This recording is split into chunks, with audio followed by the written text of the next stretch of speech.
Yes, that link that she just sent us.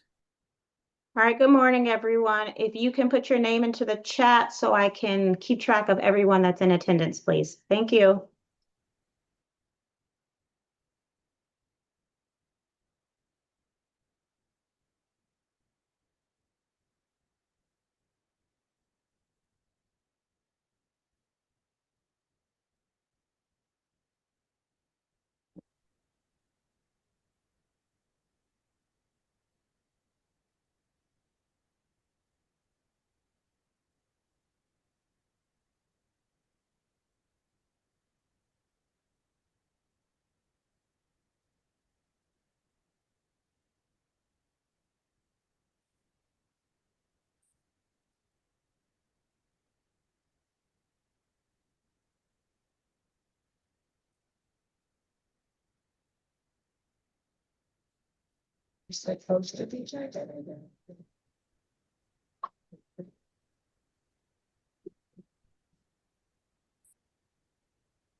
All right, we'll go ahead and we'll get started because we have a lot to cover, and I want to make sure I'm out of here at 10 o'clock, okay? If you're just getting on and you haven't put your name into the chat, please do so I can take account on everyone that is in attendance, please. Okay.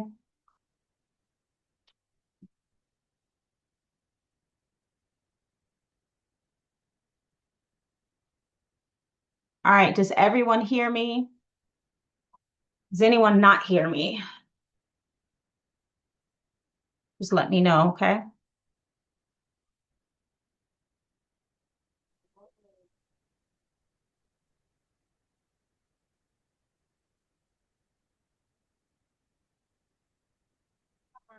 Hey, sweetheart, all calls go to voicemail for the next hour, hour and a half. Okay. I think.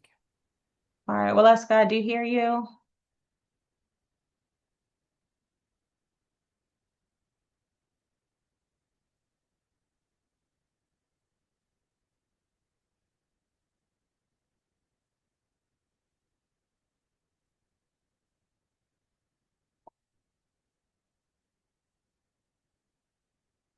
All right, we're going to go ahead and get started. All right. So, welcome to the very first part of our training, which is going to discuss the forms of sexual abuse. Some quick ground rules for the training. Make sure we try to arrive on time so that we can, and make sure you attend the entire training to get counted. This one will mainly be me actually facilitating, but there will be other ones that we do live where we would have discussion either via chat for those that do not have a webcam that can speak, or you can come off mute, okay? So when we do that, be respectful of other participant and of course the instructor, and then of course participate in any activity to the best of your ability.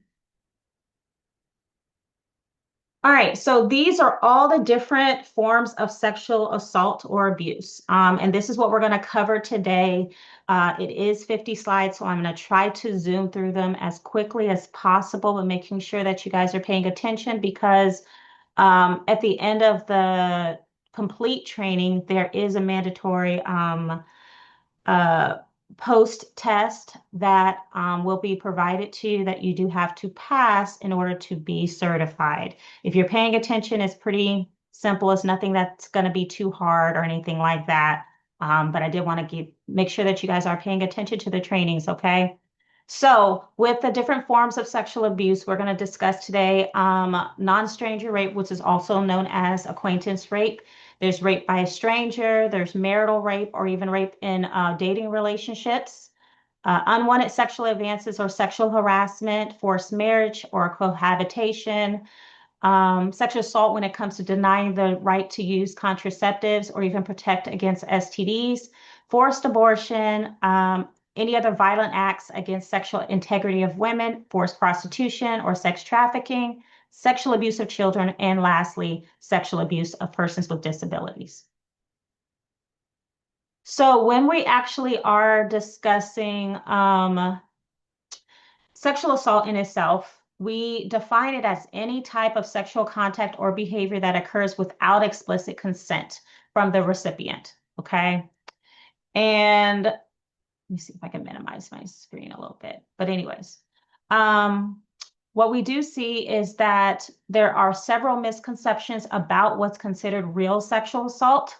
Many people believe that that involves, that stereotypic image of like a stranger ambushing somebody out of nowhere, breaking into a home, attacking them from behind bushes, that type of sexual assault. When reality is that most sexual assaults are actually committed by someone that is actually known to the victim. Okay. Welcome, Dexter. I'm going to go ahead and mute you. Thank you. Perfect. All right. And then stranger assaults are far less common than acquaintance or relationship-based assault. Okay. And this matters because, you will be the expert when it comes to sexual assault after completing the training. And it's imperative that advocates and, of course, we make sure that survivors have complete understandings of what sexual assault is. Okay. And this helps to acknowledge any biases that provide non-judgmental support to our survivors. So what are some barriers to sexual assault? So of course, we talked a little bit about survivor misunderstandings. Some survivors question whether the experience that they endured is actually really sexual assault. And this confusion can deter them from ever wanting to report or get help from a rape crisis center or even filing a report with law enforcement. So some of the reasons for low reporting rates are number one, they don't feel like sometimes that they'll be believed. There may be a lack of evidence. They may feel shame or embarrassment about the situation, fear of the stigma or even judgment, or even belief that some cultural beliefs that it's a private matter, that it should not happen outside of their family and it shouldn't be shared. Okay. So understand when you are working with survivors that encouragement is important, and the acknowledgement when someone is coming to seek help is very courageous, okay? Every survivor deserves support, validation, and of course, justice. So what is the responsibility and accountability in sexual assault? Well, for starters, sexual assault is always the responsibility of the perpetrator. It does not matter what the survivor is wearing. It doesn't matter where they were. It doesn't matter how much they were drinking. It doesn't matter what they were doing, who they were with. The only person that is responsible for the sexual assault is the perpetrator. This is someone who chose to commit a non-consensual act. So this is important because we want to make sure that we are shifting the focus of the blame away from survivors and actually holding perpetrators accountable for their own actions.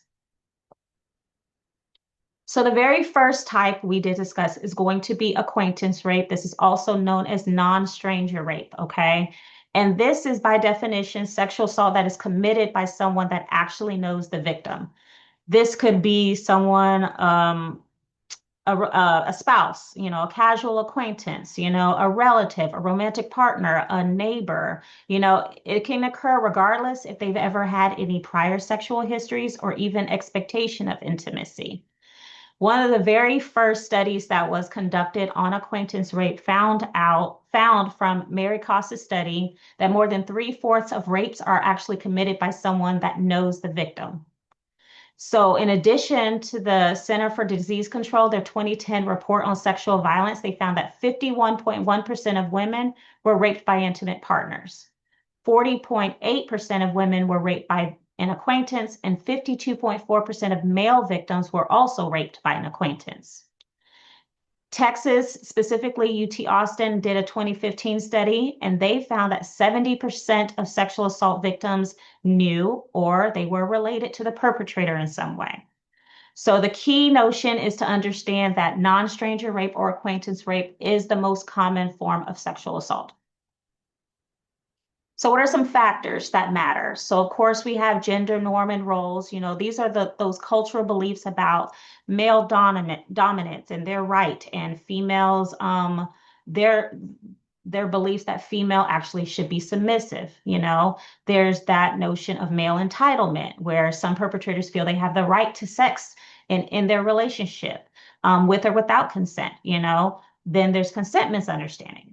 They will justify their actions by just misinterpreting or even just ignoring consent at all. So what's important to note is that it does occur in different relationships. So of course, it could be romantic partners, friends, it could be a friend of a friend, it could be a coworker. And acquaintance rape is mainly underreported because, many, like we talked about, those misconceptions, survivors don't always consider it or recognize it as rape. And if they don't feel like they're going to be believed, then they don't feel like they're going to actually get justice. So, and another addition to acquaintance rape, which is date rape. So this is another form of acquaintance rape, and this is where sexual assault that happens either while they're on a date or within an existing or an expected intimate relationship. There's some key findings from Wegner where she found that 63% of men in a study actually admitted to coercing unwanted sex with a dating partner, spouse, or an ex-spouse. Okay. And they actually discussed all the ways of how easy it was for them to actually coerce their partner, right? What we note in date rape is that within date rape, there is the least amount of physical force that is necessary. Okay. So this could be, constantly trying to persuade them to come on, you can do it. If you love me, you'll do this, that type of thing where they're constantly saying no, but they just are continuing to try to manipulate and get them to change their mind. We also note that in date rape, they rarely use lethal weapons. So when it comes to coercion methods in committed or long-term relationship, they will use guilt, emotional manipulation, pressure, or even threats to end the relationship if they don't consent to sex. In casual relationships, they are more likely to actually use intoxicating substances to actually facilitate the rape. So if they can get the victim inebriated, that's a way for them to take advantage of them. So the key takeaway from date rape is that date rape is not always violent, but it is very coercive and non-consensual. So what are some roots of acquaintance rape? Well, we know that men are taught half-truths about the other sex, right? And we all are taught that, right? Sometimes men are taught like, hey, if I score, that middle school gossip, if women say no, they really mean yes. They don't really mean no. They just need a little persuasion, right? Or if they have previously engaged in actual intimate relationships, then they feel like, hey, you gave it to me once, I should be able to continuously get sex. Okay. Females are taught that, flirting is innocent, right? And it's just a harmless game. And they also be held responsible for being the temptress. So that's that blaming, like you're tempting me, so that must mean that you want it, right? And that can cause them to be blamed for the victimization in itself. Um, we know that 97% of reported sexual assaults, no weapon is used. So we have to understand how those cultural attitudes and those beliefs about, consensual relationships when in regards to acquaintance rape makes a difference in the reporting and how acquaintance rape actually occurs. So the next few slides are going to kind of talk about, which I find interesting. So a study actually was conducted with adolescents from the ages of 14 to 18. And these are circumstances that adolescents actually believe that it is okay for a male to force sex on a female. So one of the notions is if she starts to want to have sex with him and then she changes her mind, it's okay if he still forces himself on her or vice versa. Okay. 54% of female adolescents believe that it's okay to do that. In addition to if she led them on, they agree that it's okay for the male to continue to have sex with them. These are our children we're talking about. If she gets them sexually excited, then it's okay for them to force sex on a female. In addition to if they have dated for a long time. So if they're in a long relationship, whether it's intimate or not, then they feel they have the right, and females and males both agree on that.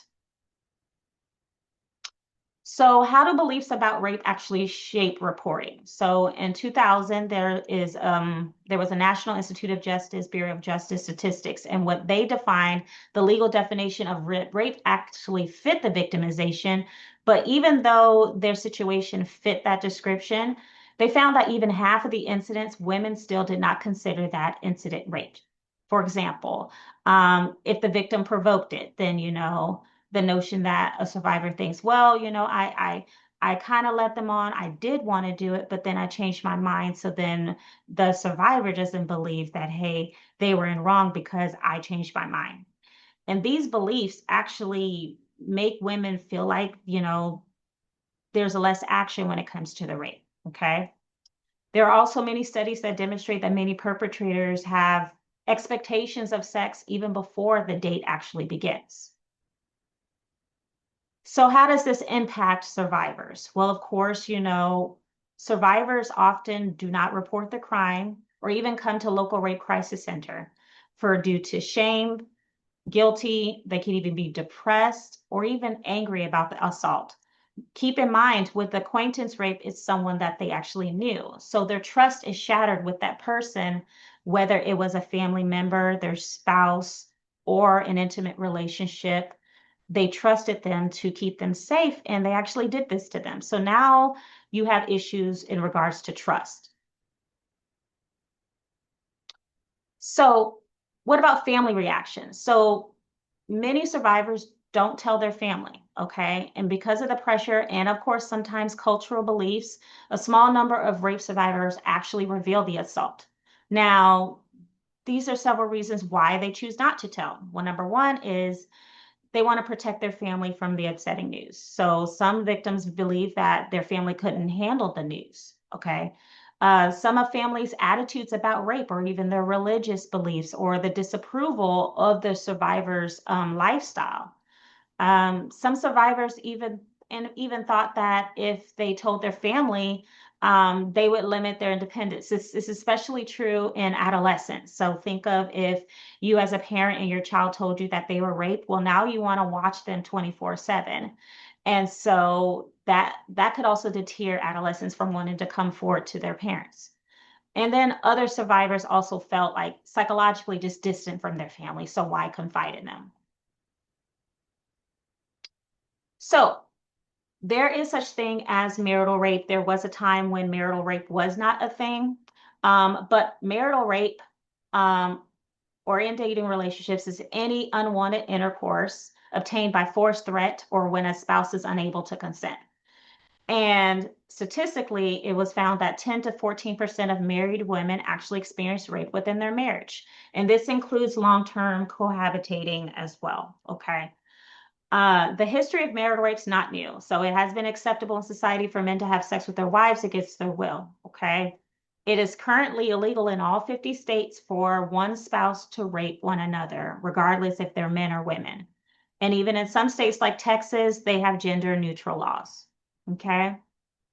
The Texas state statute also says that marital rape is identical to all the other sexual assaults.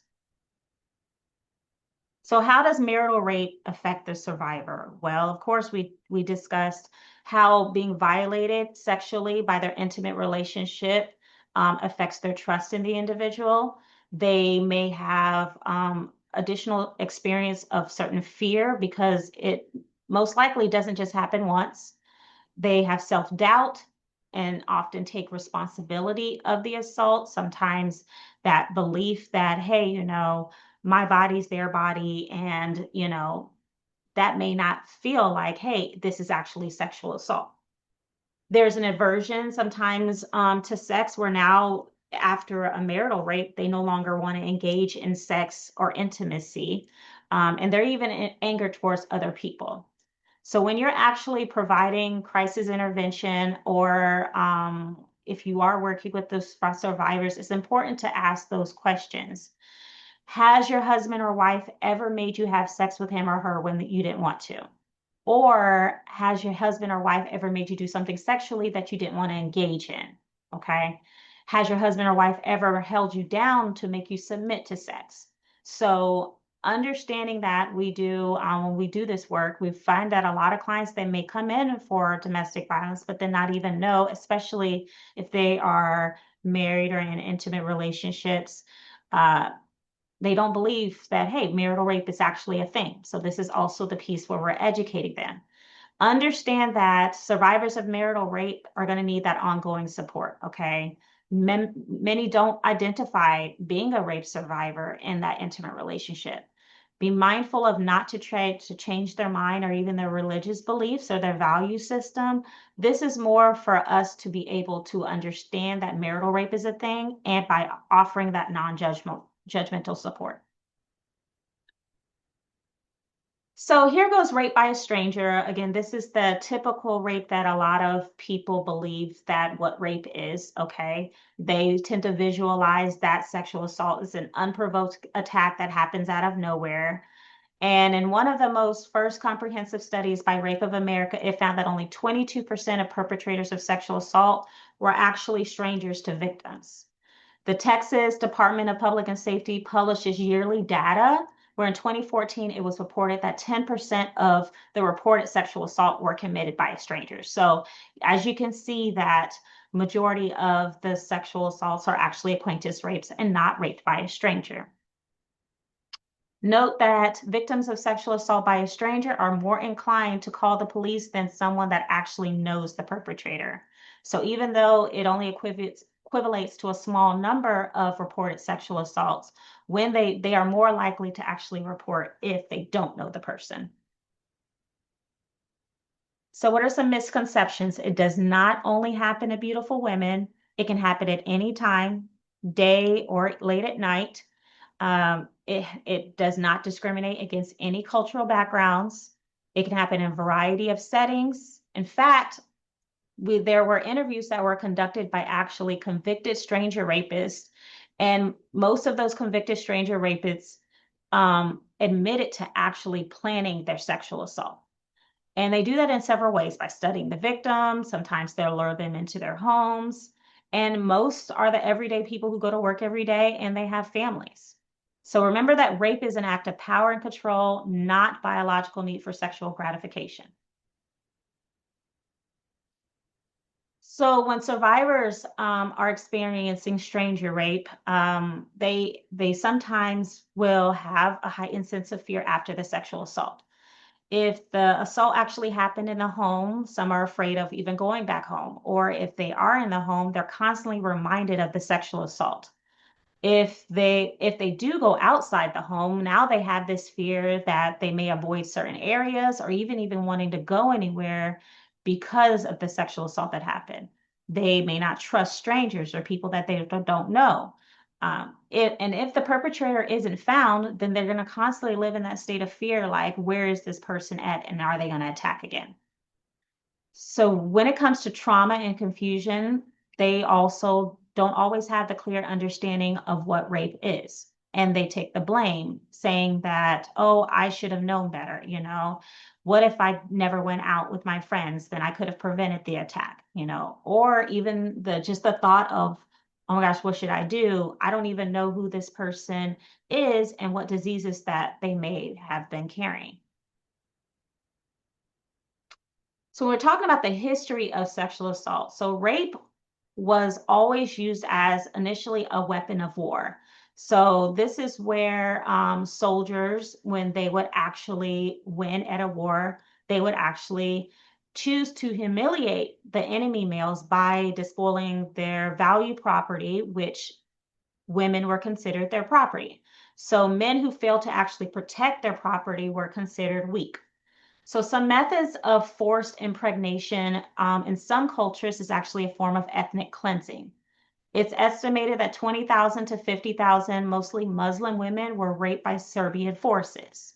And it's just not women, men were raped as well. Remember, the main mission was dominance and embarrassment. So rape, specifically when it comes to gang rape, is used to promote in some cultures group cohesion and loyalty among soldiers. So they wanted to make sure that the soldiers were engaging in this collectively. So key considerations for advocates, understanding that survivors of wartime rape are not only survivors of rape, but they're also survivors of war. Some have lost family members, they've had to relocate to a new country or new culture or new customs, and some have struggles with their own cultural traditions that may prove to be more beneficial. So they may want to actually use their own cultural ways of healing rather than Western-based talk or counseling therapy. So sexual harassment. So yes, sexual harassment is a form of sexual assault, and this is defined as any deliberate or repetitive sexual behavior that is unwelcomed to another person, as well as behaviors that are hostile, offensive, and degrading. Sexual harassment is not new, but it is now classified as being someone who's sexually harassed as being a victim of sexual abuse. And what we know is that sexual harassment is always deemed as a secondary complaint, okay? Education is key. So we need to make sure that educating survivors, if we do have anyone that says that they are sexually harassed by anyone, they are entitled to services at the Rape Crisis Center as well. So what are the different types of sexual harassment? So for first, you'll have your quid pro quo, and this is where sexual favors are done in exchange for conditions of employment, like if you don't have sex with me, you need to have sex with me or you're going to get fired. Or if you want this promotion, you have to sleep with me. So those are that type of, trading promotions or trading some sort of condition in order to keep you employed, notions of quid pro quo. The other form is actually a hostile work environment. And this is where perpetrators might do sexual jokes, or they may pass around lewd posters, or leering may happen, or even inappropriate touching that may be unwanted as well. So what are some common factors of sexual harassment? Well, it is very prevalent in the workplace. Women are more likely to experience that type of sexual assault within their entire lifetime. But only 5% would actually make a formal complaint. 2% out of that will actually see outside actions with lawyers. It is not gender biased, so men can face sexual harassment as well. So what are some consequences and the cost of sexual harassment? Well, for starters, they're emotional and physical. If you're enduring this in a workplace, you can have trouble concentrating at work. Your personal relationship, if you are in an intimate relationship, can become very stressful. There's increased fear and anxiety. You may be depressed. You may have trouble sleep or even alcohol or drug use as a way to cope. Cost-wise, it costs an organization or a company, they could have huge staff turnovers where people are constantly quitting. There's increased absenteeism where, you don't want to go to work, so you're constantly calling out if you are a victim of sexual harassment. It can damage the company's reputation, sometimes have increased payouts for sick leave or even benefits. They can be vulnerable to certain hostile confrontations if they choose to report. And then, of course, the legal and the consultant cost and actually having representation in those cases. So there are going to be 3 important laws of sexual harassment that you should know. So, of course, we have Title VII. So Title VII was created from the 1964 Civil Rights Act, which actually prohibits discrimination on the basis of race, color, religion, or gender. And also in 1977, the Supreme Court affirmed that sexual harassment is also a form of sexual discrimination, and that is covered under the Civil Rights Act. Now, the Title IX is actually education amendments that were added to the Civil Rights Act in 1972. And this prohibits sex discrimination in public schools and colleges that receive money from the federal government. Schools also have the Campus Save Act, and that was made in 2013, and Congress enacted that, which expanded and clarified schools' requirements for the role in reporting and responding to sexual harassment when it happens on the school campus. Employers are obligated to actually inform victims of their rights, of course, fully investigate the incident if it does come to their attention, and give them a prompt and effective remedy of the situation. So in summary, understand that Title VII is workplace harassment, sexual harassment, and Title IX, it covers sexual harassment in schools. So here are the procedures that schools are required to do under the Title IX. They have to notify students of their rights. They have to honor if there is a civil protective order or a no contact order within the school. They do have to disclose on a range of sanctions on the perpetrator where they can't be within a certain number of feet, or there may be certain places like maybe their dorm, the perpetrator is not allowed around. There are also detailed procedures that victimized students should follow so that they can stay safe. It also summarizes the school's disciplinary procedures, including the victim's right to a prompt and equitable proceeding, and they have to be notified within 1 day of the decision that they make. So here are some suggestions when you're handling sexual harassment that we can talk. This is what you would actually talk to the survivor. If it is safe, talk to the harasser. Let them know that this behavior can stop. Some will also produce like a letter, which is great also because it actually proves that there's a physical document that was given. Keep a copy also and a log with specific dates and times, and if there also are witnesses. If that doesn't work, then talk to your supervisor. You can file a formal complaint or you can informally file as well. But if the harasser is your supervisor, you can go to the next level of management. You could also contact their HR or file a formal complaint if the problem can be resolved internally. If they cannot, then you may be necessary to file with an outside source. If the sexual assault survivor is a student, they could also file, of course, with the school and also civilly. And they're in some cases can produce criminal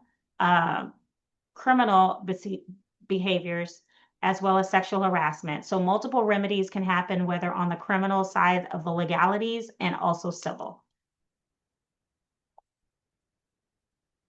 Forced marriage. So forced marriage, and we want to make sure we understand the difference between forced marriage and arranged marriage. But forced marriage lacks the consent if one or both parties typically involve one or more elements of force, fraud, or coercion. So this can happen with, and it's different from arranged marriage. With arranged marriage, the decision resides with the couple. So, uh, one family may have, one individual, the other one, they are all in agreement. It is voluntarily agreement between building connections between the families. Okay. So note that they have given consent in arranged marriage versus forced marriage. Okay. In the US, there are approximately 3,000 known suspected forced marriages that have happened.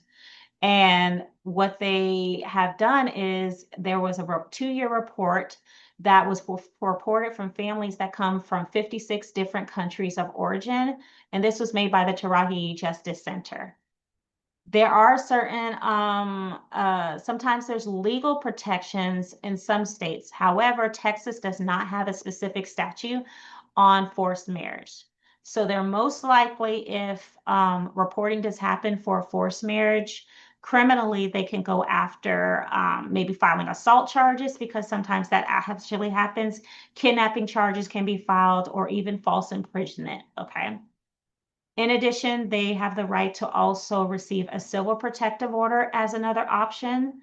And so it's important to offer victims that are interested in that civilly if they aren't able to actually file criminally.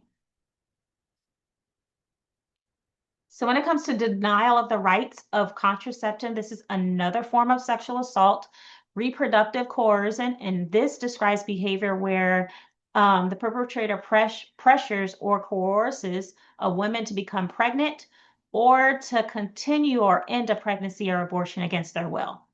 Some of the most common forms of reproduction coercion are birth control savage, so actively interfering with someone's contraceptive, having them lose it, not the perpetrator not wearing one, to forcibly try to get them pregnant, okay?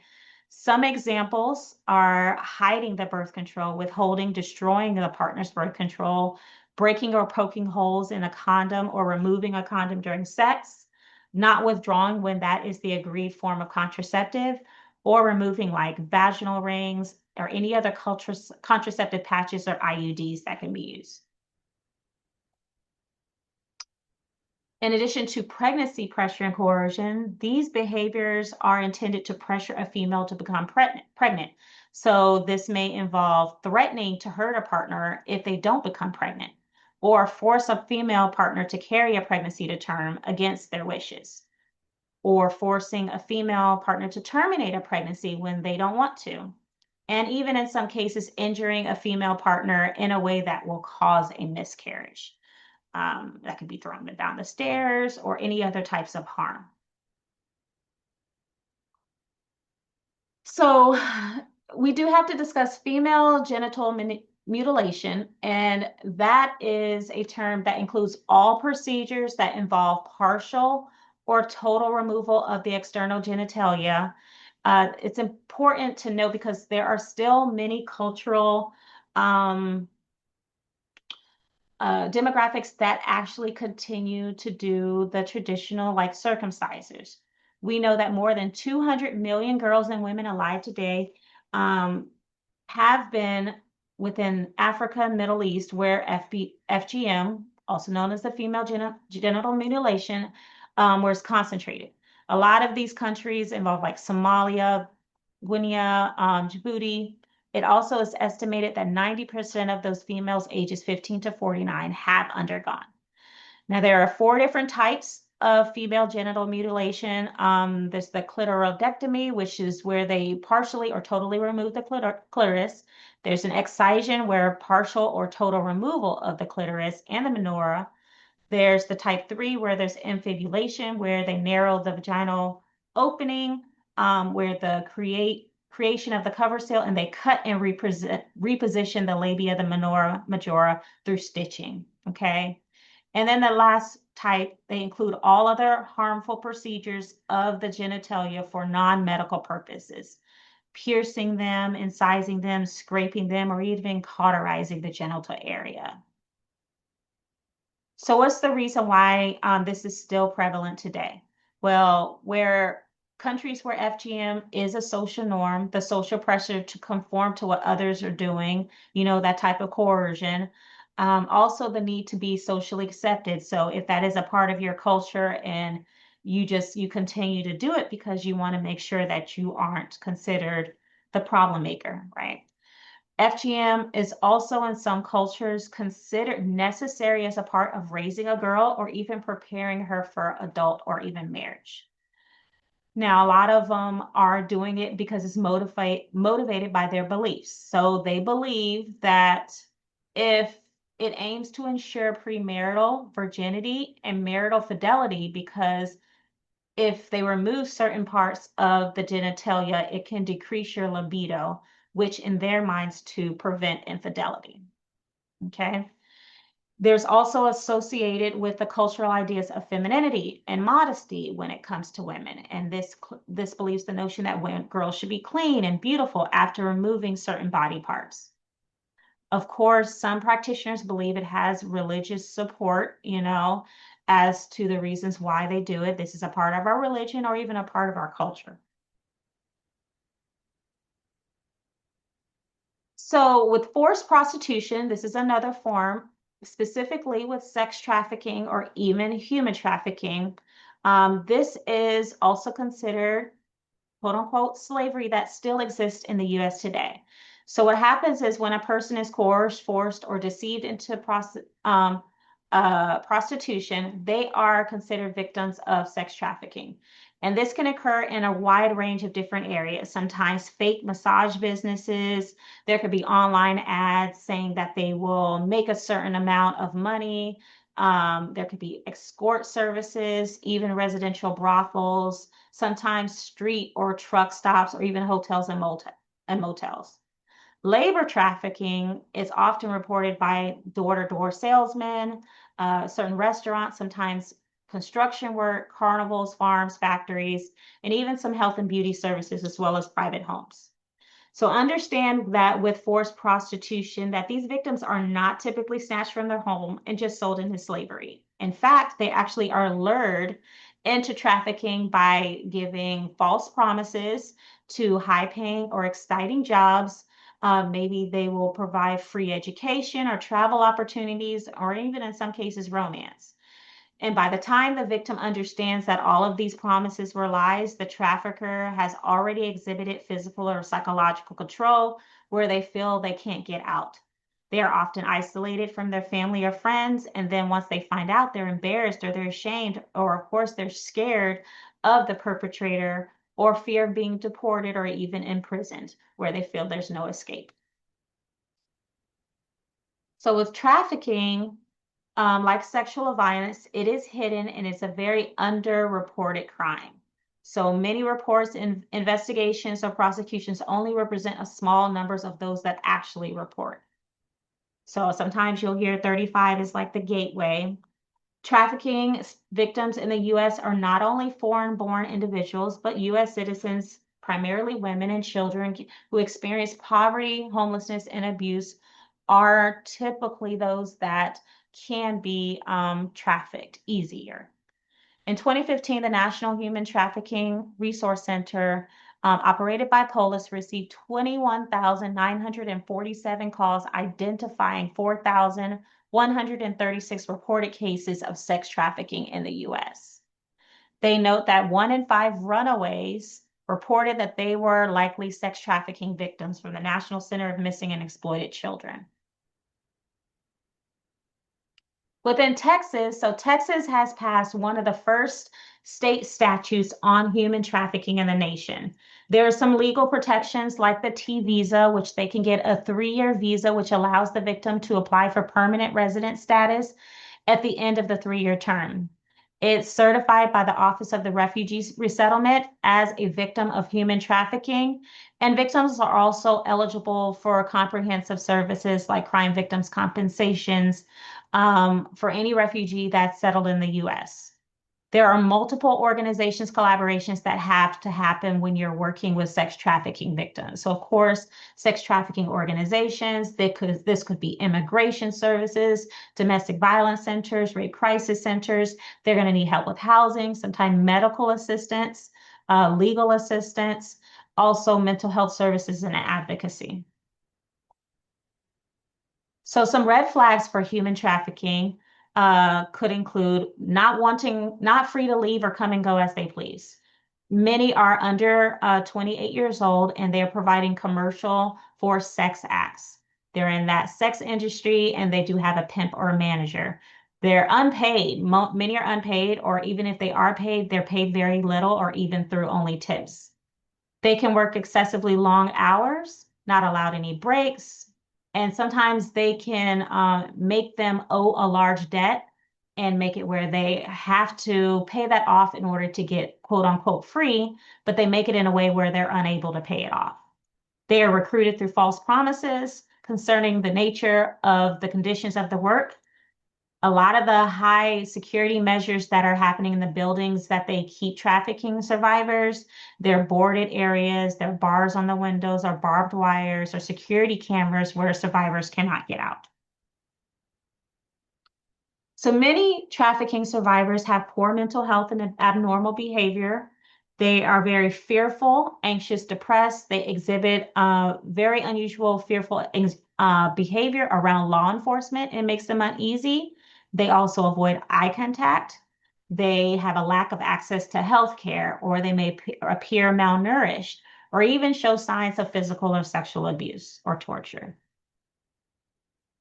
They have a lack of control where they have very little to no personal possessions. They're not in control of their own money, their financial records, or their bank account.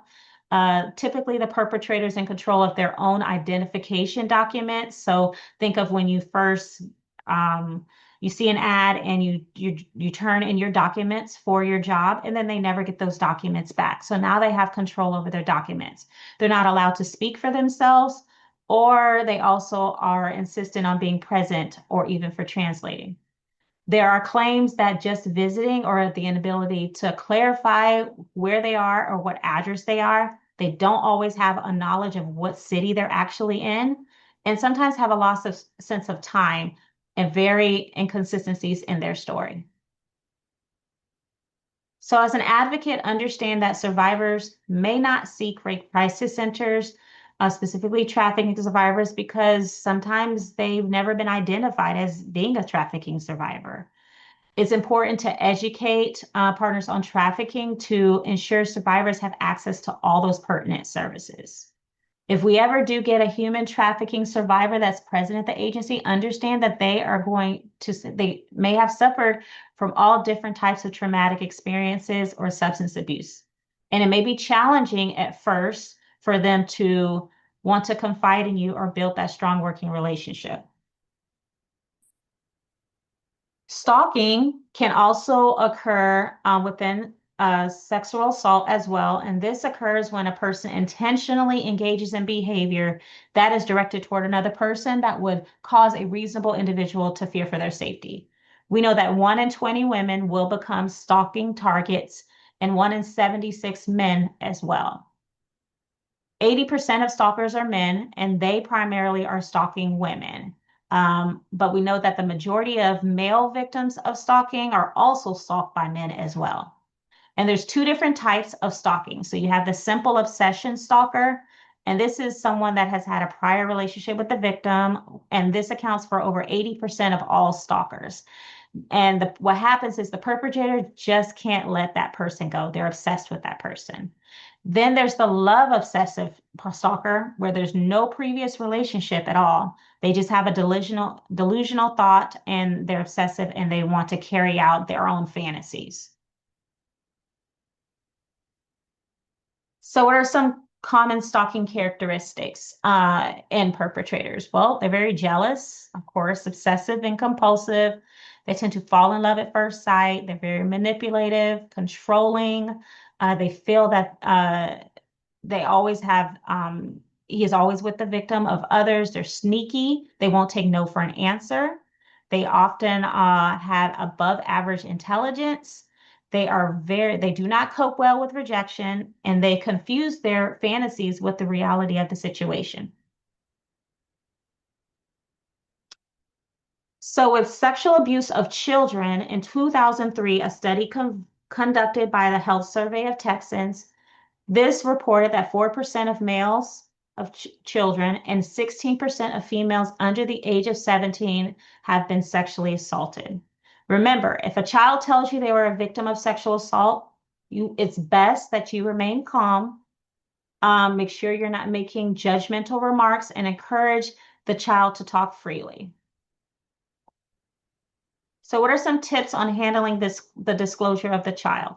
Assure that the child did the right thing. Remind them that they're not to blame. Be supportive, of course. Be very mindful to not show very strong emotions like anger, and don't be afraid to show affection. You must actually, in the state of Texas report, you have to notify the police. Do not try to handle it yourself. Contact your local rape crisis center, and also remember that with love and support of adults and caregivers, child sexual assault survivors can recover. So defining child sexual assault. So this is any contact between a child and an adult where the child is actually being used for sexual stimulation of an adult or another person. And this can include sexual touching, exposing the child to porn or even sexual activity or even genitalia, making a child pose, undress, or perform in a sexual fashion. They may peep into bathrooms or bedrooms of the child or of course also oral sex or make them engage in it. So with sexual assault of people with disabilities, this is an individual where the disability, with a disability that they may feel pressure to submit to the abuse with a caregiver that is dependent on the abusers. So a lot of people with disabilities have caregivers that they need support from. And what happens is that perpetrator can be anyone, strangers, it could be family members, acquaintances. And they typically are submitting to unwanted sexual contact. But note that that should never be a condition for any person receiving care. So lastly, we're going to talk about the factors of sexual abuse of disabled persons. There are certain expectations of complete compliance as a condition of residence. So like for you to be able to stay here, you have to be willing to actually let me do this to you. A lot of times there's high client to staff ratio. And so when that happens, it is hard to prove that the sexual assault is happening because there's so many clients to the minimum number of staff that they actually have, which limits certain supervision and opportunities for disclosing abuse. There are settings, sometimes, like rehab facilities that cluster potentially sexually aggressive or vulnerable individuals together. There are also exploited patients, and those patients, they tend to be very vulnerable. A lot of the disabled person victims are females or even younger than their therapists. So as a disabled person, they can actually seek assistance by contacting the licensing board complaints. They could file civil lawsuits and also criminal complaints as well. All right, we have finished. Thank you guys so much. Does anyone have any questions about anything?